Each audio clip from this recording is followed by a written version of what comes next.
यानी 7 खबरें और दिलचस्प जानकारियां एक साथ। आज आपको एक ऐसा मजाक दिखाएंगे जो 25 मुस्लिम देश मिलकर करने वाले हैं। खबर है कि आतंकवाद के नाम पर एक संगठन बनाने की तैयारी है जिसका नाम मुस्लिम नेटो हो सकता है, लेकिन इसमें उस पाकिस्तान को शामिल करने की बात है जिसे आतंकियों के लिए स्वर्ग कहा जाता है। आज आपको सेना के उस फैंटम से भी मिलवाएंगे जिसने जम्मू कश्मीर में अपनी जान का बलिदान देकर देश के जवानों की जान बचाई, और उस फैंटम की मदद से ही सेना ने अखनूर के जंगलों में आतंकियों को चुन चुन कर मारा। आज हमने शहीद फैंटम और उसके शौर्य पर एक कुंजी तैयार की है। फिर एक चिंताजनक खबर मोमोज प्रेमी न्यूज मित्रों के लिए। हैदराबाद में मोमोज खाने की वजह से एक महिला की मौत हो गई और 50 लोग बीमार हो गए। इस खबर को देखने के बाद आप सड़क किनारे मिलने वाले मोमोज खाने से पहले कम से कम एक बार जरूर सोचेंगे। आज 70 वर्ष से ज्यादा उम्र के बुजुर्गों को सरकार ने बड़ा दिवाली गिफ्ट दिया है। ऐसे सभी बुजुर्गों को आयुष्मान योजना के तहत 5 लाख रुपए तक के मुफ्त इलाज का लाभ मिलेगा। हालांकि पीएम ने कहा कि उन्हें अफसोस है कि कुछ लोगों के राजनीतिक स्वार्थ की वजह से दिल्ली और बंगाल के लोग योजना का लाभ नहीं ले पाएंगे। एक बड़ी खबर यूपी के नोएडा से, जहां से सलमान खान और बाबा सिद्दीकी के बेटे को धमकी देने वाले एक आरोपी को पुलिस ने गिरफ्तार किया है, जिसका नाम मोहम्मद तैयब है और उसकी उम्र 20 वर्ष है। जल्द ही आरोपी को ट्रांजिट रिमांड पर मुंबई ले जाया जा सकता है। इजरायली हमले में हसन नसरल्ला की मौत के 32 दिन के बाद हिजबुल्लाह ने नए चीफ की घोषणा कर दी है। डेप्यूटी लीडर नईम कासिम को अब संगठन की जिम्मेदारी सौंपी गई है। कासिम संगठन में अब तक नंबर 2 की पोजीशन पर था। और खबर यह भी कि पाकिस्तान का लाहौर शहर दुनिया का सबसे प्रदूषित शहर बन गया है। सोमवार को लाहौर का एयर क्वालिटी इंडेक्स 708 दर्ज किया गया। हालात को देखते हुए लोगों को घरों में रहने और बिना मास्क पहने बाहर न निकलने के निर्देश दिए गए हैं। सत्ता में आज पहले हम आपको भारतीय सेना के उस फैंटम से मिलवाने जा रहे हैं जिसकी शौर्य गाथा सुनकर आप भी उस पर नाज करेंगे। ये उस शूरवीर फैंटम की कहानी है जिसने अपनी जान का बलिदान देकर न सिर्फ इंडियन आर्मी के जवानों को बचाया, बल्कि घने जंगलों में छिपे आतंकियों को जहन्नुम तक पहुंचाने में सेना की मदद की। आज एक ऐसे ही डॉग के जरिए हमने आर्मी के बेजुबान जांबाजों के शौर्य का विश्लेषण किया है। आप चाहे पशु प्रेमी हो या ना हो, ये खबर आपके दिल में अपनी सत्ता कायम कर लेगी। हम जिस फैंटम की बात कर रहे हैं वो सेना की K9 यूनिट का डॉग था, जो आतंक विरोधी अभियानों में सेना के साथ कई बड़े मिशन कर चुका था। लेकिन सोमवार को अखनूर सेक्टर में आतंकियों के खिलाफ एक ऑपरेशन फैंटम के लिए आखिरी मिशन साबित हुआ और आतंकियों की एक गोली की वजह से फैंटम शहीद हो गया। लेकिन शहीद होने से पहले इस फैंटम ने जो किया उस पर सेना के एक एक जवान के साथ पूरे देश को गर्व है। इंडियन आर्मी के अनुसार सेना के डॉग फैंटम ने आतंकियों के भागने के संभावित रास्तों की पहचान की, जंगल में छिपे हुए विस्फोटकों का पता लगाकर जवानों को आगाह किया और इसके बाद सेना को आतंकियों की लोकेशन तक पहुंचाया और फिर इन्हीं जंगलों में 3 आतंकियों को चुन चुन कर मारा गया। लेकिन इसमें फैंटम की भी शहादत हो गई। इस जांबाजी की वजह से सेना के डॉग फैंटम का नाम लोगों की चर्चाओं से लेकर सोशल मीडिया तक ट्रेंड कर रहा है। सेना ने भी फैंटम को श्रद्धांजलि दी है और ये कहा है कि फैंटम के साहस, निष्ठा और समर्पण को कभी भुलाया नहीं जा सकता। व्हाइट नाइट कॉर्प्स ने फैंटम को लेकर एक्स पर पोस्ट किया और लिखा कि हम अपने सच्चे नायक, एक बहादुर भारतीय सेना के डॉग फैंटम के सर्वोच्च बलिदान को सलाम करते हैं। लेकिन आज हम आपको ये बताने वाले हैं कि फैंटम और उसके जैसे सेना के कई डॉग्स कैसे देश के जवानों की तरह शहर से सरहद तक देश की रक्षा करते हैं।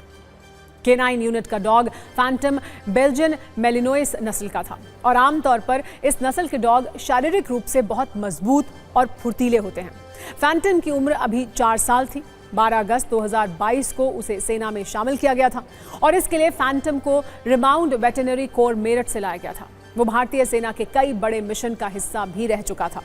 पहले हम आपको फैंटम के शौर्य पर एक रील दिखाते हैं, फिर सेना के इन जांबाजों पर कुछ बहुत दिलचस्प कुंजी भी खोलेंगे।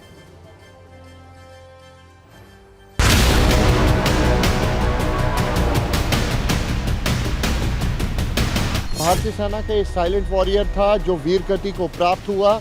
जैसे ही ऑपरेशन को लॉन्च किया गया तो उस समय फैंटम भी इस ऑपरेशन का हिस्सा था और जैसे ही आतंकी को ट्रैक किया गया उसी वक्त जो आतंकी की लोकेशन थी वो सुरक्षा बलों को मिली सिर्फ फैंटम की वजह से और अब वीर गति को प्राप्त हो चुका है फैंटम।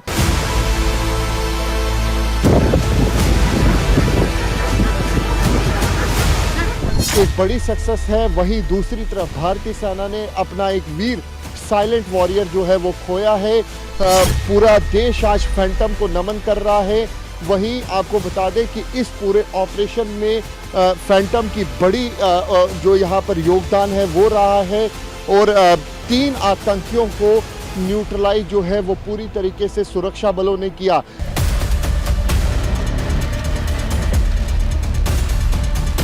सत्ताईस घंटे तक ये ऑपरेशन चला। सुरक्षा बलों की प्राथमिकता ये थी कि किसी भी तरीके से कोई भी कोलैटरल डैमेज जो है वो नहीं हो सके और यहाँ पर पूरी तरीके से सक्सेसफुल ऑपरेशन जो है वो जम्मू कश्मीर पुलिस और सेना की तरफ से हुआ है।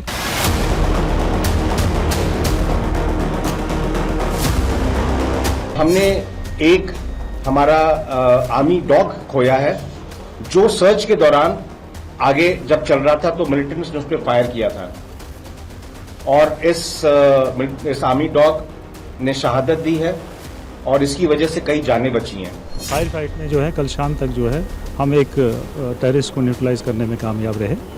उसी दौरान हमारा पैरा एसएफ का एक डॉग भी शहीद हुआ। आपको बता दें कि इंडियन आर्मी में शामिल कोई डॉग जब किसी आतंकी घटना में अपने प्राणों की आहुति देता है तो उसे शहीद का दर्जा दिया जाता है। उसे बिल्कुल वैसे ही श्रद्धांजलि दी जाती है जैसे कि सेना के एक शहीद सिपाही को मिलती है, क्योंकि ये भी एक जवान की तरह देश की सुरक्षा के मोर्चे पर तैनात रहते हैं। जैसे फैंटम के सर्वोच्च बलिदान को आज सेना के साथ पूरे देश नमन कर रहा है।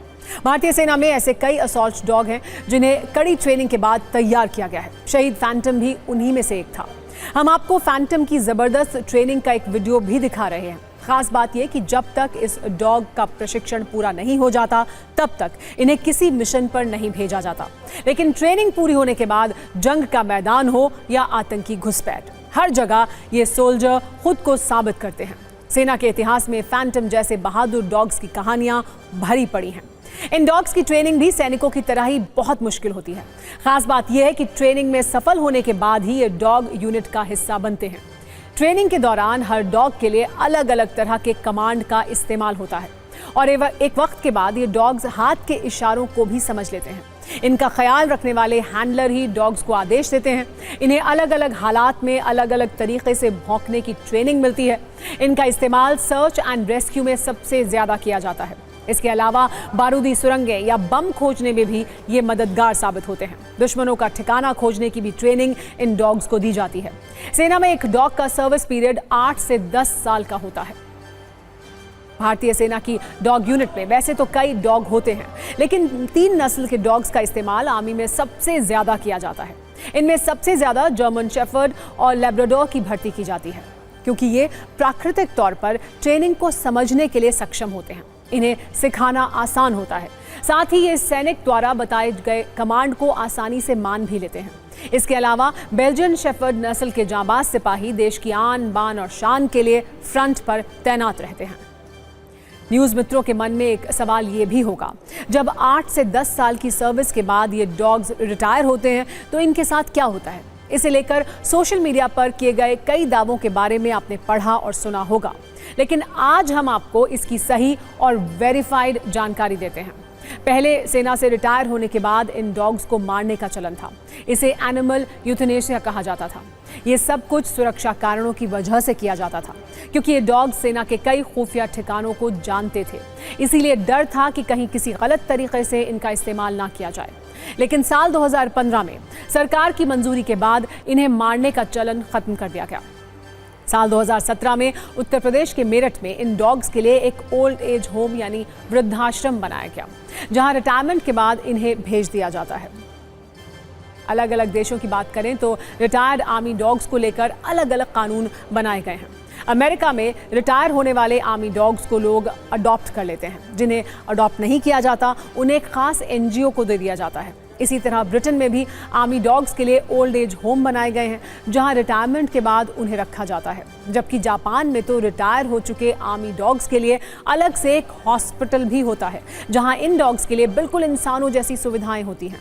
लेकिन देश कोई भी हो, जब तक फैंटम जैसे ये डॉग सर्विस में रहते हैं, राष्ट्र की आन बान और शान के लिए डटे रहते हैं। देश को फैंटम जैसे इन बेजुबान बहादुरों पर फख्र है।